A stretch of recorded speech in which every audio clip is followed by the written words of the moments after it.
እሺ ተመልካቾች እንዴት ናችሁ? እንግዲህ የተባበሩት መንግስታት አንድ ሪፖርት አውጥቷል። የዓለም የምግብ ዋስትናና የተመጣጠነ ምግብ ሁኔታን የ2026 መረጃን አውጥቷል።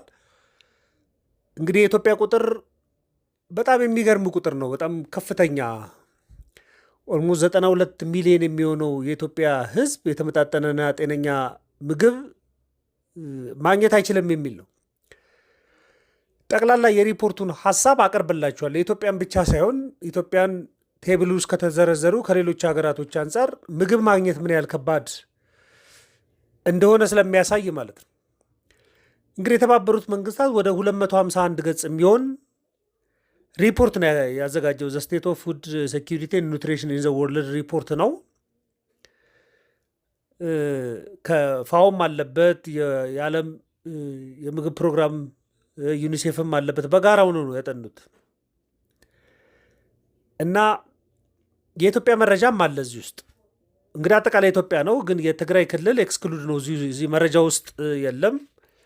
ምናልባት እሱ ደግሞ ቢጠቃለል ቁጥሩ አይ ቲንክ ከፍተኛ ሊሆን ይችላል። ግጭት አካባቢም ስለሆነ ቁጥሩ በጣም ሊጨምር ይችላል። እና እዚህ ሪፖርት ውስጥ ካሉ መሰረታዊ ነጥቦች መካከል አንድ 3 ሀሳቦች አሉ ቢጠቀለል ማለት ነው። እሱ ምንድን ነው?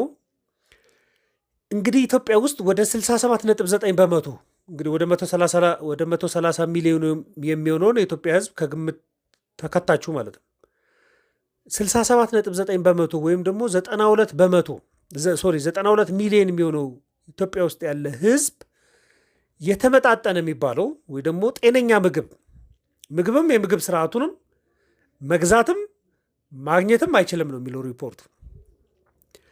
ጤነኛ የሚባለው ምግብ ሰዎች ሁሉንም የሚያሟላ ምግብ መመገብ አለባቸው በብዙ መለኪያዎች።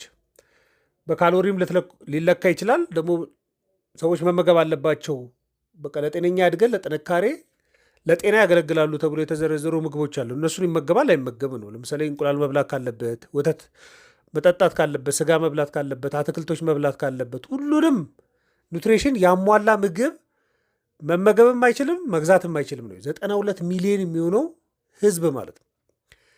ለዚህ የተጠቀሰ ምክንያት አለ። በዋናነት የዋጋ ንረትና የገቢ ማነስ አለመመጣጠን፣ የገቢ መጠንና የዋጋ ንረት አይመጣጠኑ። ይሄ መሰረታዊ የሚባሉት ኑትሪሽን ቫሊዩ አላቸው የሚባሉት የምግብ አይነቶች ዋጋቸው በጣም በፍጥነት የሚያድግ ነው። ለምሳሌ ስጋን ብትመለከቱ በጣም በፍጥነት የሚያድግ ነው። ወተትን ብትመለከቱ፣ የእንቁላል ዋጋን እንኳን ብትመለከቱ በፍጥነት የሚያድጉ ናቸው። እነዚህ ደግሞ ኑትሪሽናል ቫሊዩቸው ትልቅ የሆኑ እነዚህን አሟልቶ መገኘት የሚችለው የኢትዮጵያ ህዝብ ከ32 ከመቶ ወይ ደግሞ ከ31 ከመቶ የሚበልጥ አይደለም ነው የመጀመሪያው ሀሳብ እሱ ነው። ይሄ በጣም ትልቅ ቁጥር ነው። ሁለተኛው ነጥብ ምንድነው? 60.1 በመቶ ወይም ደግሞ 79 ሚሊዮን የሚደርሰው የኢትዮጵያ ህዝብ መካከለኛና ከፍተኛ የሚባለው የምግብ ዋስትና ማለት ነው ሴኪሪቲ የዋስትና እጦት አለበት፣ ወይ ደግሞ የዋስትና እጦት ውስጥ ነው የሚኖረው ነው የሚለው።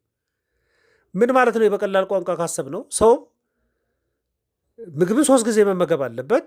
ኑትሪሽናል ዌል የሆነ ምግብ መሆናል 3 ጊዜ ምሳ፣ ቁርሱን፣ ምሳውንና እራቱን ማለት ነው።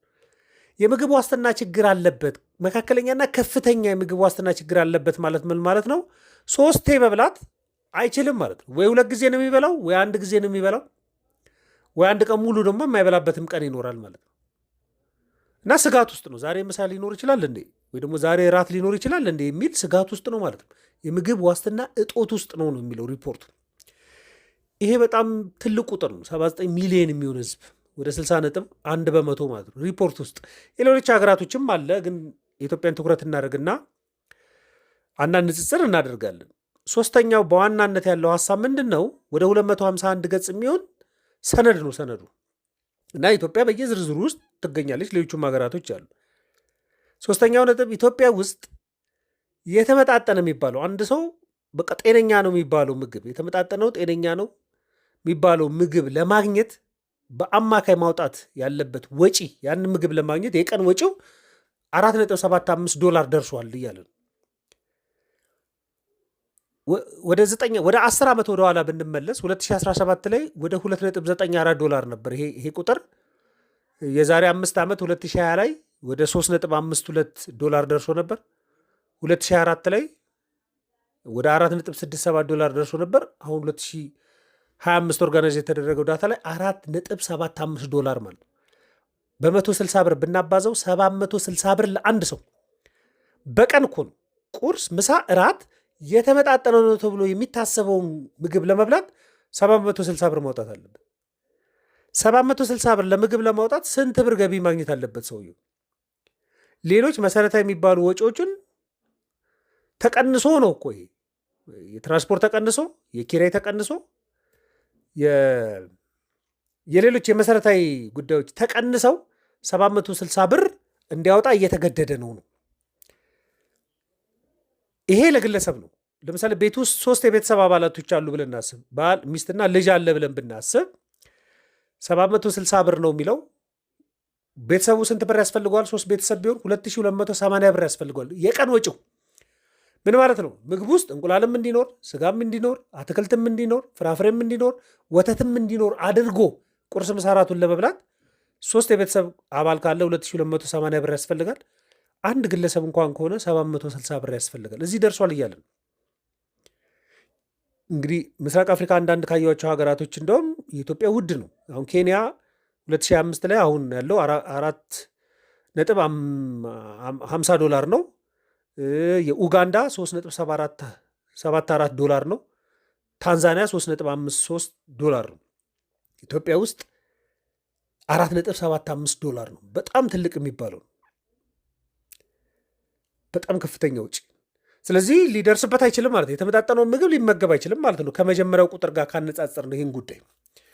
ታዲያ ምን ኢምፓክት ያመጣል ወይ ደግሞ ምክንያቶቹ ምንድን ናቸው ከተባሉ ዋና ዋና ምክንያቶች አሉበት። ግን ቤተሰቡ የምግብ ምርጫ ውስንነት ውስጥ ነው ያለው ማለት ነው። 92 ሚሊዮን የሚሆኑ ኢትዮጵያዊ ወይ ደግሞ 67.9% የሚሆነው ኢትዮጵያዊ የምግብ ምርጫ ውስንነት ውስጥ አለ።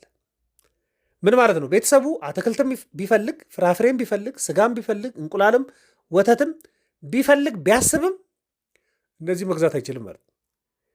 እነዚህ መግዛት ካልቻለ ወደ ምን እየሄደ ነው ማለት ነው? ወደ ኮመን የሚባሉ ምግቦች እየሄደ ነው። ወይ እንጀራና ወይ ዳቦ ብቻ ይበላል፣ ወይ ደግሞ ከፍተኛ ካርቦሃይድሬት ያለባቸው ምግቦች ብቻ ይበላል ማለት ነው። ፕሮቲኑን እያሰበ ቫይታሚን ያለው የሚለውን እያሰበ ከመመገብ ይልቅ ምርጫ እንግዲህ ብዙ ምክንያቶች ሊኖራቸው ለአንድ ምክንያት ብቻ አይሆኑም የሚሆንበት። ግን በዋናነት የገቢ መጠን አለማደግና የዋጋ ንረቱ አለመመጣጠን፣ የዋጋ ንረቱ ከገቢ መጠን በላይ በፍጥነት እያደገ ስለሆነ ተገድቧል ፍላጎቱ ነው። አሁን ብዙ ቤቶች ስጋ ቀንሷል። ብዙ ቤቶች እንቁላል ቀንሶ ሊሆን ይችላል። ብዙ ቤቶች ወተት ቀንሶ ሊሆን ይችላል። ብዙ ቤቶች ፍራፍሬ ቅንጦት ሆኖ ሊሆን ይችላል። እንደዛ ማለት ነው ትርጉሙ። ምርጫ ሳጣ ገቢው ሳይፈቅድለት ሲቀር ወደ ኮመን የሚባሉ ምግቦች ውስጥ መጥቷል የሚል ትርጉም ነው የሚሰጠው። ይሄ ደግሞ ሲደጋገም ህፃናት ላይ ከሆነ የስተኒንግ የሚባለው አለ። ህፃናቶች በእድሜያቸው ልክ ያለማደግ፣ በቁመታቸው ልክ ክብደት ያለማግኘት ማለት ነው። የእድገት ውስንነት እንዲመጣባቸው ያደርጋል። ለአዋቂዎች ደግሞ በቂ ኃይልና ኤነርጂ የሌላቸው ኢኮኖሚካሊ አክቲቭ የሆኑትን ሰዎች እንዳይኖራቸው ያደርጋል የሚለው እንግዲህ ሁሉም ሰው ከገቢ ማነስ ነው ወይ ደግሞ ከድህነት ነው ላይባል ይችላል። ግን በዋናነት የተመድም ሪፖርት የሚያሳየው ምንድን ነው? የገቢ መጠንና የዋጋ ንረት አለመመጣጠን ነው። ዋጋ ንረት በከፍተኛ ሁኔታ በተለይ የምግብ ዋጋ ንረት በከፍተኛ ሁኔታ እየጨመረ ሲመጣ ገቢ በዛው ልክ መትረፍ አለበት እኮ። አስቡት፣ የአንድ ቤተሰብ ገቢ የማይደራደርበት ተከራይ ከሆነ የኪራይ ወጪ አለበት። ትራንስፖርት የማይደራደርበት ነው፣ ግዴታ ነው። ምናልባት የቤተሰብ አባላቶች ውስጥ የሚማሩ ሰዎች ካሉ ትምህርት የማይደራደርበት ነው። አሁን ከኪራይ ሲተርፈው፣ ከትራንስፖርት ሲተርፈው፣ ከትምህርት ሲተርፈው ነው ከመደበኛ ከሚባሉ ምግቦች ውጭ ወደ ሌሎቹ ምግቦች ሊመጣ የሚችለው። ከዚህ ነው የሚቀነሰው ለምግብ ያለ ድርሻ። ስለዚህ 3 ከምበላ አንድ ወይ 2 ልማርና ልጄን ሊያስተምር ሊሆን ይችላል የቤተሰቡ ምርጫ። 3 ከምበላ 1 ልብላና ወይ ደግሞ 3-4 አይነት ምግብ ከምንበላ አንድ ብቻ አይነት ምግብ እንብላና ግን ኪራያችንን እየከፈለን እንኖር ሊሆን ይችላል። ስለዚህ ምግብ የሚወስደው ሼር ከፍተኛ ቢሆንም ግን ያንን መሸፈን ስለማይችል ቤተሰቡ ውስን የሆኑ ምግቦች ላይ እየሄደ ነው። ጤናማ ምግቦችን ያለመመገብ ችግር አለ ነው። ልማዶች ሊኖሩ ይችላሉ። ሁሉም ከገቢ ማነስ አይደለም። አሁን አንዳንድ ቤተሰቦች ስራዬ ብለው ፕሮቲን ያለው ምግብ፣ ጤነኛ የሆነ ፋት፣ በጣም ጥሩ የሆነ ምግብ ካሎሪ ያለው ካርቦሃይድሬቱን እየጠበቁ ምናምን ላይመገቡ ይችላል። የተለመደ አይነት አመጋገብ ይኖራል ኢትዮጵያ ውስጥ። ግን በአብዛኛው መረጃውን ከተመለከትነው የሚለው ምንድን ነው? የተመድም ጉዳዩ ምርጫ ሳይሆን የምርጫ ማጣት ጉዳይ ነው። አይ ስጋ አልፈልግም ብለው ሳይሆን ሽሮ እየበሉ ያሉት፣ ወተት አልፈልግም ብለው ሳይሆን ሽሮ እየበሉ ያሉት፣ እንቁላል አልፈልግም ብለው ሳይሆን አትክልትም አይግባበት እያሉ ሳይሆን እንደማይጠቅም ሳያውቁ ቀርቶ ሳይሆን ነገር ግን እሱን አፎርድ ማድረግ አስቸጋሪ ነው የሚል ነው እና በጣም ከፍተኛ ቁጥር ነው የሚያሳየው። ደግሞ የትግራይ ክልል እዚህ ሪፖርት ውስጥ ኤክስክሉድ ተደርጓል፣ አልተካተተም። የግጭት አካባቢም ስለሆነ ምናልባት ይሄ ደግሞ ቢጠቃለል አሁን ከምንጠራው ቁጥር በላይ በጣም ከፍተኛ ሊሆን የሚችል ነው እና የገንዘብ የመግዛት አቅም እየተዳከመ ሲመጣ በጣም ውድ ነው ነው። ለምሳሌ $4.75 ነው የሚለው በቀን ለአንድ ሰው የተመጣጠነ ቁርስ፣ የተመጣጠነ ምሳና የተመጣጠነ እራት ለመብላት ነው። አንድ የአሜሪካ ዶላር 100 ብር ቢሆን 475 ብር ይሆናል ገንዘቡ። 150 ብር ወይ ደግሞ 160 ብር ቢሆን 760 ብር ይደርሳል ማለት ነው። 50 ምናምን ብር ቢሆን ደግሞ ምንዛሬው 200 ምናምን ብር ይሆናል ማለት ነው። አያችሁት? የገንዘብ የመግዛት አቅም ሲዳከም ዕለታዊ ወጪውን በጣም እየጨመረ ነው። ዕለታዊ ወጪው እየጨመረ ደግሞ አንድ ግለሰብ 760 ብር ከኪራይም ከትራንስፖርትም ከትምህርትም ተርፎት ለምግብ ያወጣል ብሎ ለመናገር ትንሽ ያስቸግራልና ይህን ሪፖርት ለእናንተ ሼር ለማድረግ ነው። ሰነዱንም ኢትዮጵያ ኢኮኖሚስት ቪው ቴሌግራም ላይ አስቀምጥላችኋለሁ እንድታነቡት። ማንኛውም ሀሳብ አስተያየት ካለ ልትልኩልኝ ልናወራበት እንችላለን። ለነበረን ቆይታ በሙሉ ከልብ አመሰግናለሁ። መልካም ቀን።